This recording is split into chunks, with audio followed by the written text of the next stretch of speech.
What's going on, everybody? Welcome to another edition of Have At It. This is episode 113. My name is Ben Cornett. How is everybody doing out there tonight? I'm doing very well. Thank you.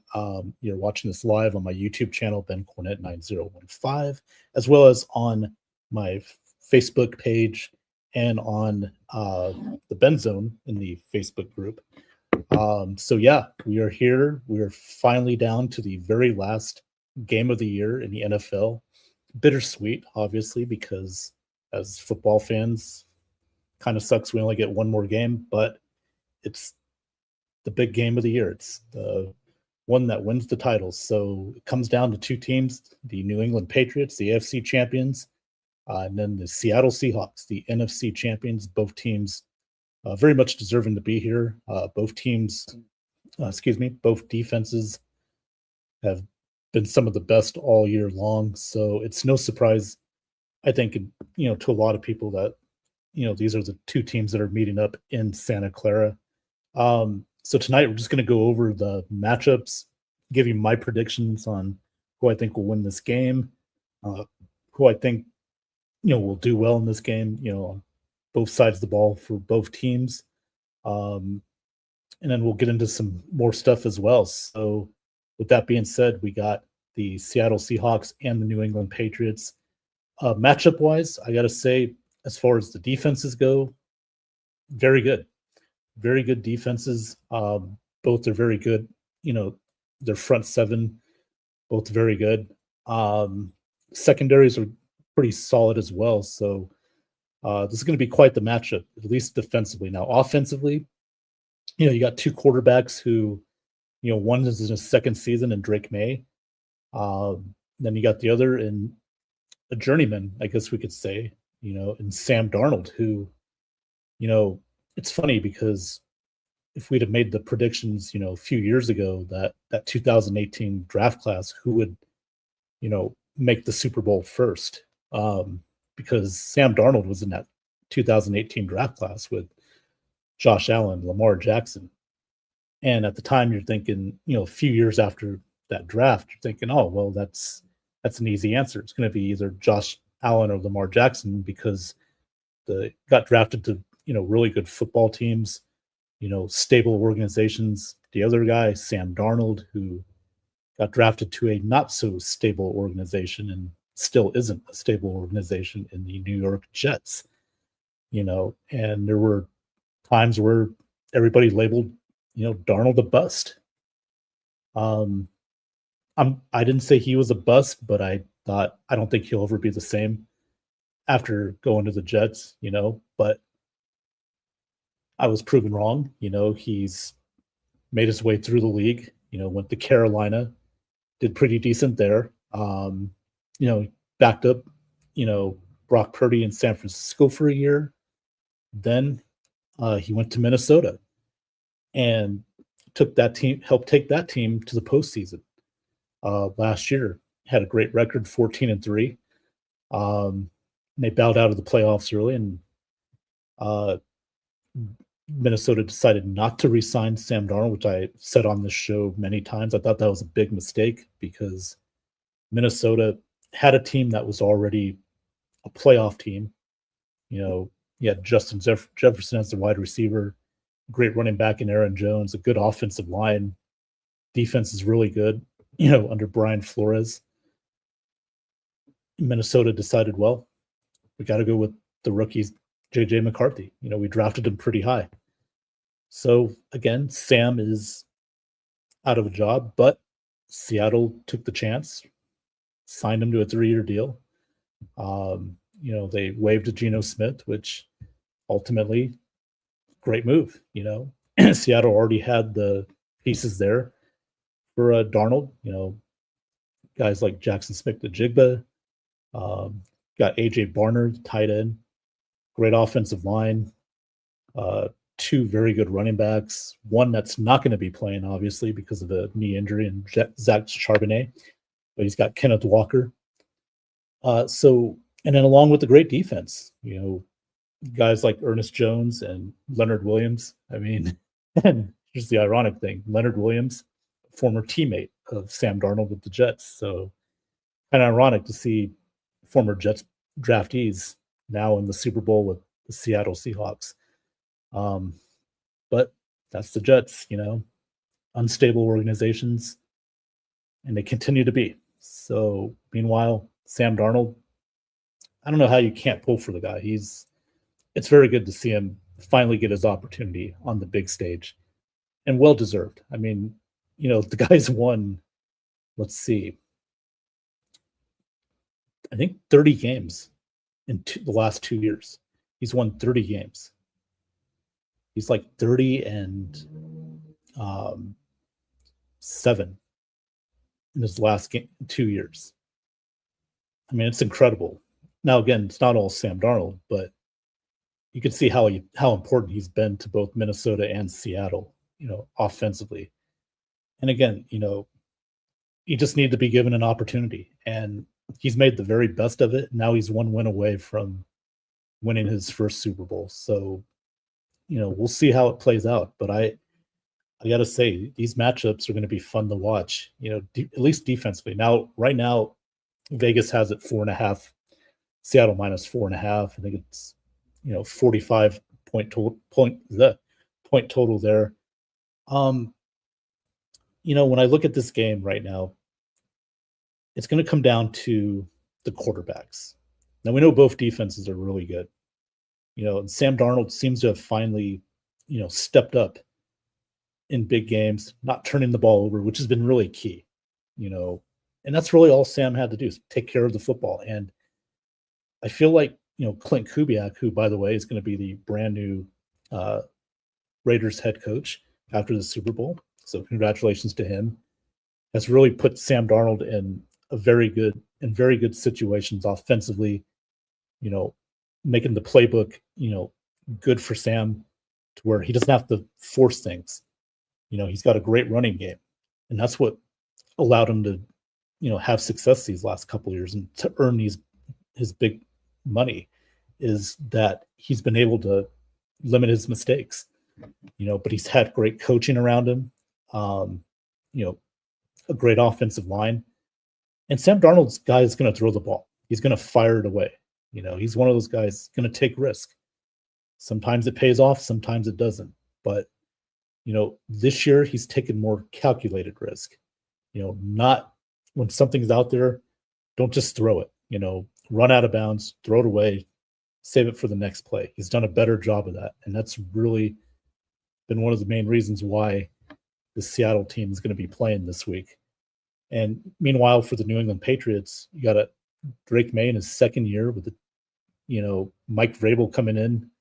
I think that's really changed the culture of that New England Patriots team, who, last few years, ever since Belichick left, by the way, didn't get in the Football Hall of Fame, which I think is ridiculous. He should be in there, but it's another conversation for later. They were struggling for a few years. I know last year they had Gerard Mayo as the head coach. It was one and done, and I'm not the biggest fan of, letting coaches go after 1 year, but New England felt like, Vrabel was out there and they knew, like, okay, we need to go get this guy.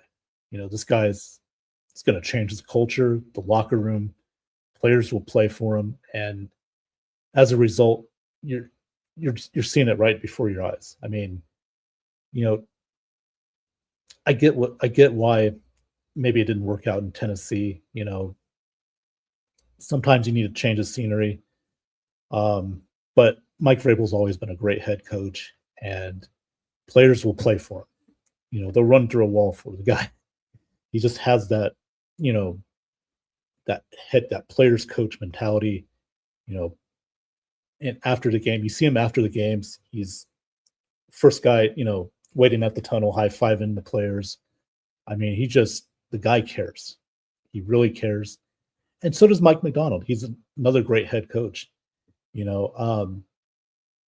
I feel like looking back now, when Mike Macdonald was the Ravens as their defensive coordinator, he left for the Seattle job in 2024. Looking back at it now, it looks like this was the beginning of the end for John Harbaugh, because defensively, they haven't been the same. since Mike McDonald left. You could tell. The Ravens had a tough year, losing a lot of close games. And losing Mike McDonald was huge. Turned out to be very huge because now he's got that defense cooking in the Northwest. So speaking of that, the matchups, like I said, defensively look really good on paper. I mean, both teams have a great front seven. You got guys like Leonard Williams, Byron Murphy, Marcus Lawrence on that defensive line for Seattle. New England's got, Christian Barmore, Milton Williams. I mean, those guys are beasts as well. The secondaries both solid. Nick Emawari for Seattle and Devin Witherspoon. Emawari, they say he's going to play this week, so that'd be good. There's been some doubts that he might not be able to play, but he is going to most likely play, so that's good. And then, you got Christian Gonzalez in the secondary for New England. So, and Carlton Davis, former Buccaneer, by the way. So defensively, these are great matchups. Like I said, the question is going to be offensively, and the quarterback play.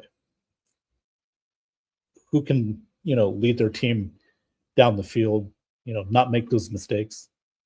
And New England's offense, the last few games, it's not great, and Drake May's played well, but there's still times where he turns the ball over. He didn't do that against Denver. He did it against Houston, but, this is only Drake's second year, and, he's still got some learning to do. Now he's got a great running game with Ron Stevenson and Travion Henderson. So he's got those guys along with Stephon Diggs and, Hunter Henry, great tight end. So he's got weapons as well. But Drake at times can, still hold on to the ball too long. And that's something he can't do in this game. Seattle's front seven, like I said, with Leonard Williams, Byron Murphy, those guys are going to go after Drake May. And that offensive line, while good, sometimes do give up sacks, but a lot of it's on Drake. He'll hold that ball too long, and that's something he can't do in this game. And on the other side of it for Seattle, same thing with Sam Darnold. He can't make that mistake. He's got to, play with it, calculated risk. Get the ball down the field. He's got Jackson Smith and the Jigba. It's going to be a tough task for Christian Gonzalez, but, JSN is really good. They got AJ Barner, another great tight end for them as well. And another guy that I think who's really been the unsung hero for the Seahawks, ever since they traded for him from the Saints. I think it was the trade of the year, in my opinion.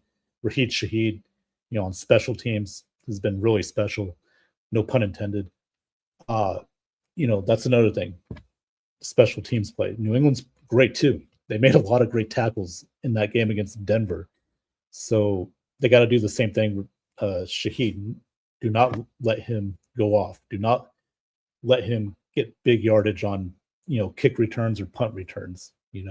Very important. Now with the new rules, with the kickoff rules and everything, makes it a little difficult. You have to put the ball in play, but you want to limit Shaheed. If you're New England, you want to limit Shaheed from, getting big yardage, because if you give Seattle a short field, they're going to take advantage of it. And with their run game, with Kenneth Walker again, there's no Zach Charbonnet. He's out, but Kenneth Walker's more than capable of, running the football, especially in between the tackles. Last week, the Rams could not bring him down. A lot of poor tackling, but also a lot of great running with Kenneth Walker. Great job with his legs, moving his feet. So, you cannot give Seattle the short field if you're New England. And, for Seattle's defense, like I said, go after Drake May, because this is only his second year. And there's times where he's prone to hold the ball too long and lose the football. So with that being said, I'll give you my prediction in this game. It's going to be close for a little bit, but I do feel Seattle's the better team. I think they're just better on the offensive side of the football. It comes down to the quarterback play. I think Sam Darnold's going to do enough, and so will Kenneth Walker, running the football. I'm going to go Seattle in this game. I'm going to go with the Seahawks 24, New England 17. So I got Seattle winning by 7. It'll be a close game, but I just think Seattle's going to be a little too much on both sides of the football for New England to handle. Drake May, again, is going to have to play a great game, get the ball out quick, make sure the running game gets some yardage, get some first downs, so you don't have to put so much pressure on Drake May to throw the football, which Seattle should try to do, make him throw the ball to try and beat him. And, a little side note too, Drake May is in his second year as in the league.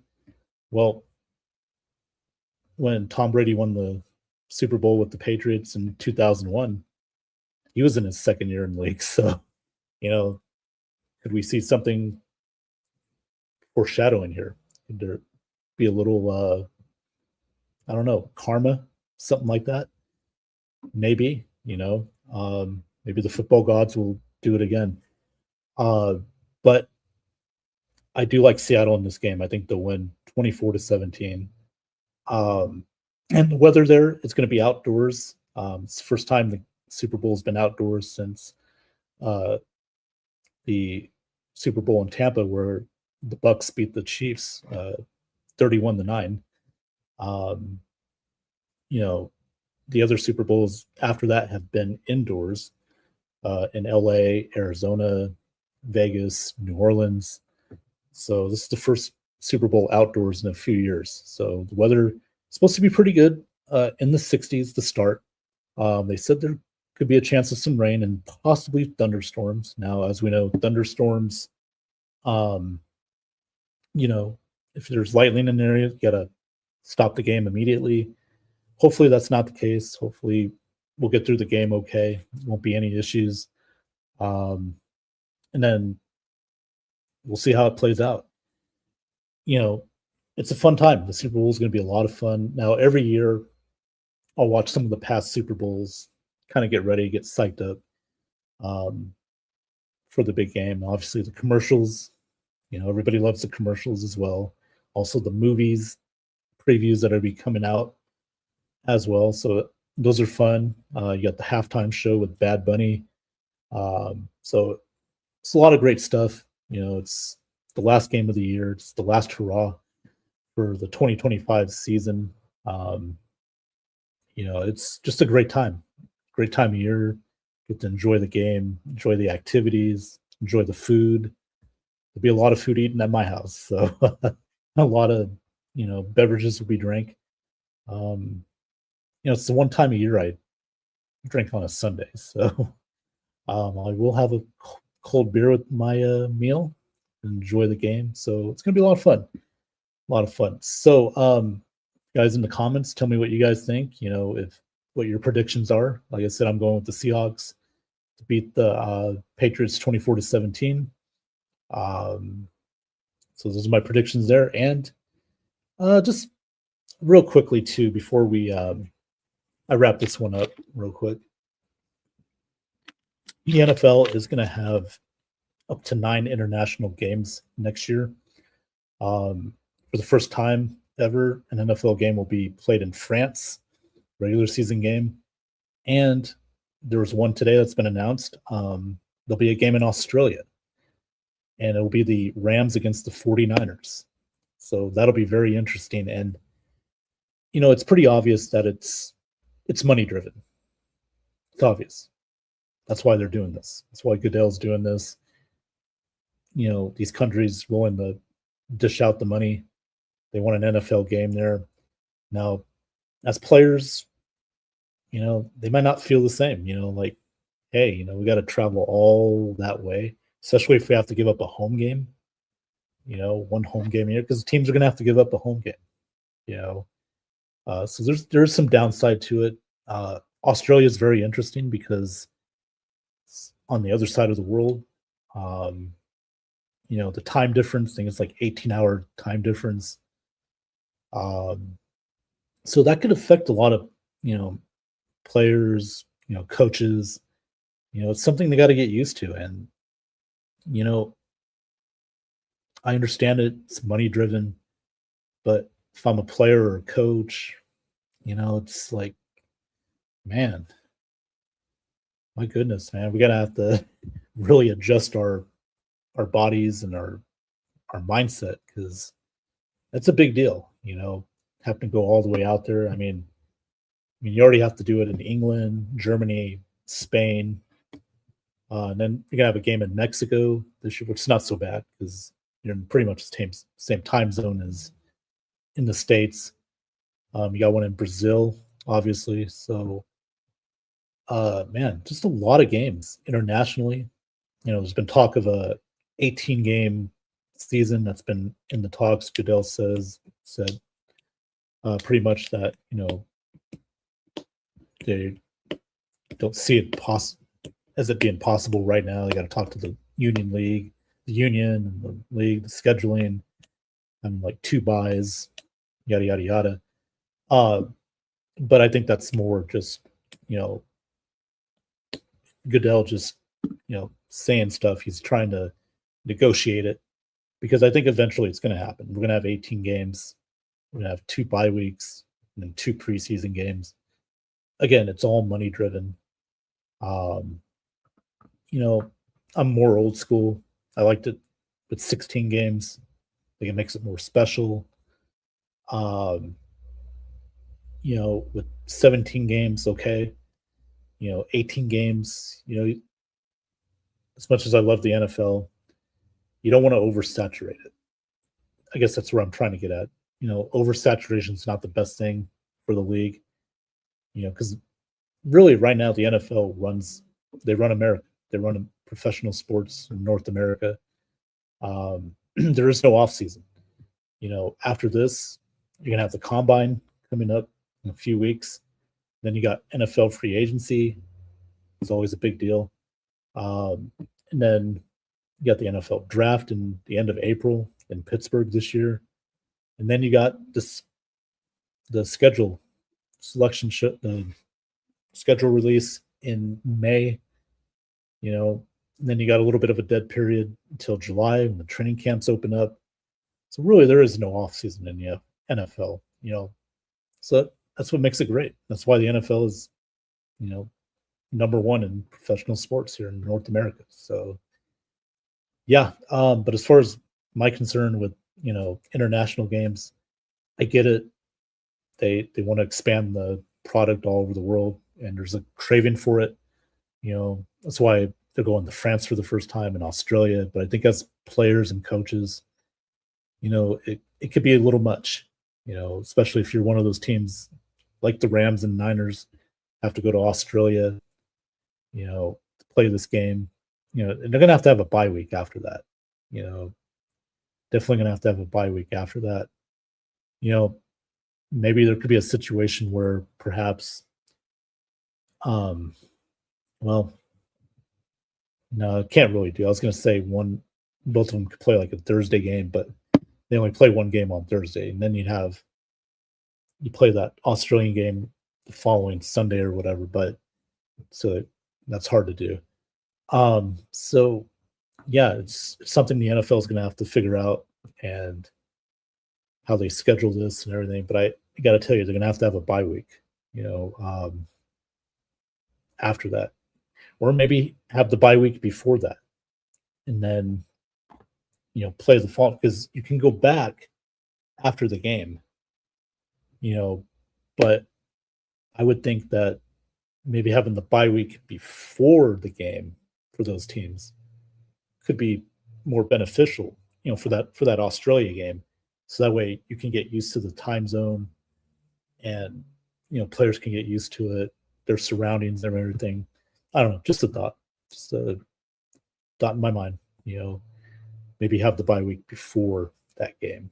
Then you got to play the following week, but I think it would make it easier, rather than playing a game, the week before than have to fly over to Australia when you're only going to have a couple days to get used to the time change and climate. I don't know. I think maybe having the bye week, like I said before, maybe having the bye week before that game in Australia could be more beneficial to the Rams and 49ers. So I don't know. We'll see, what the NFL does, but it's very interesting how that'll play out. So, with that said, I mean, that's pretty much all I got for this episode of Have At It. Again, if you're just tuning in, my prediction is I got the Seahawks beating the New England Patriots 24-17. I think it's going to be good defensive football in the first half. It'll stay close throughout the game, but in the end, I think Seattle will, make more plays. I think it comes down to the quarterback play. Sam Darnold's been in big games before. Drake May, this is his first go round in the postseason. But again, both teams defensively are really good. It's just going to be who makes the big plays on both sides of the football. Special teams very important as well. New England's got one of the better special teams defenses in the league. Seattle has a great kick returner in Raheed Shaheed. So, something's got to give in that matchup. Both coaches, defensive minded. Mike Vrabel, Mike McDonald, both offensive core. I didn't even mention that. Clint Kubiak, who's going to be the new Raiders head coach after this game, and Josh McDaniels, who's had his third stint with the Patriots as the offensive coordinator. So it'll be on the players, on the coaching staff, how this game turns out. It should be a lot of fun. I can't wait to watch this game. I know there's pundits out there don't think that's a sexy matchup, but I think it's going to be a fun game. Again, both defenses are very good. Both offenses are exciting. Sam Darnold's a great story, coming from, where he was drafted with the Jets, kind of being a journeyman, going from team to team till he finally got to Seattle, via Minnesota.